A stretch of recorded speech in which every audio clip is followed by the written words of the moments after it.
नमस्कार बंधुरा प्रमिलास किचेने आपनादेरके स्वागत।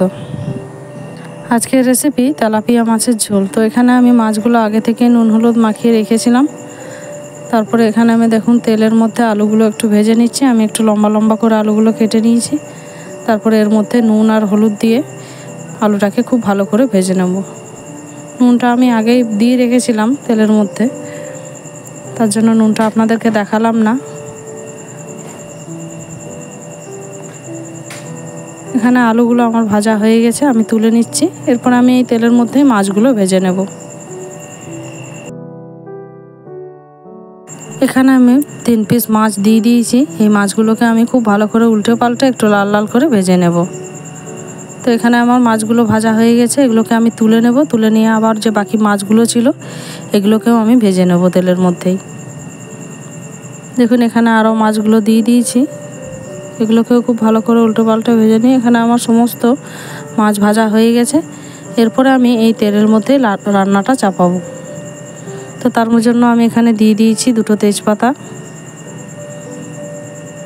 তারপরে দিয়ে দিলাম পেঁয়াজ কুচি। পেঁয়াজ কুচিটা দেওয়ার পরে খুব ভালো করে আমি পেঁয়াজটাকে তেলের মধ্যে ভেজে নেব। পেঁয়াজটা ভাজতে ভাজতে যখন একটু লাল লাল হয়ে যাবে তারপরে এর মধ্যে আমি দিয়ে দেব আদা রসুন আর পেঁয়াজ বাটা।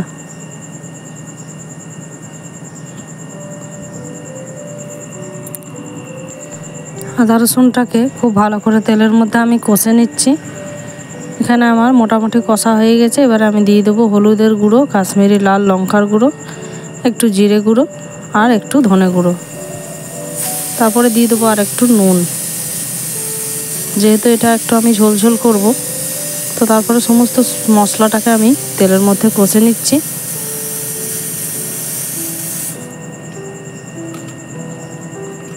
মশলাটা এখানে কষা হয়ে গেলে এরপরে যে আলুগুলো ভেজে রেখেছিলাম সব আলুগুলো আমি এর মধ্যে দিয়ে খুব ভালো করে কষে নেব।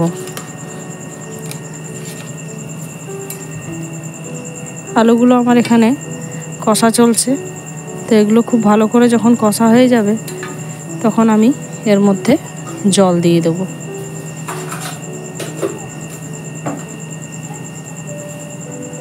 জলটা আমি অল্প করেই দিচ্ছি, যেখানে আলুগুলো হাফ সিদ্ধ হয়েই আছে। একবার ফুটে গেলে আলুগুলো সিদ্ধ হয়ে যাবে। তো তার জন্য আমি জলটা অল্প দিয়ে রান্নাটা বসাচ্ছি।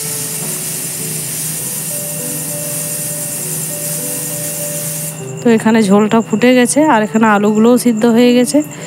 এবারে আমি যে ভাজা মাছগুলো রেখেছিলাম এগুলো একে একে সব দিয়ে দেবো।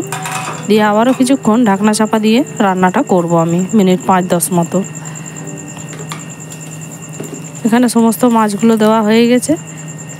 এবারে আমি ঢাকনাটা বন্ধ করে দেব। বন্ধ করে দিয়ে রান্নাটা করে নেব।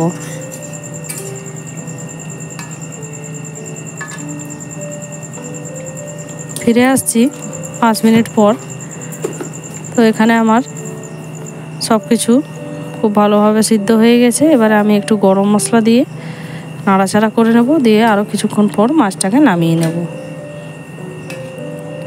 এখানে তেলাপিয়া মাছের ঝোল আমার রেডি। তো আমার এই রেসিপি যদি আপনাদের ভালো লাগে অবশ্যই একটা লাইক করবেন, কমেন্ট করবেন এবং সাবস্ক্রাইব করে আমার পাশে থাকবেন। ধন্যবাদ।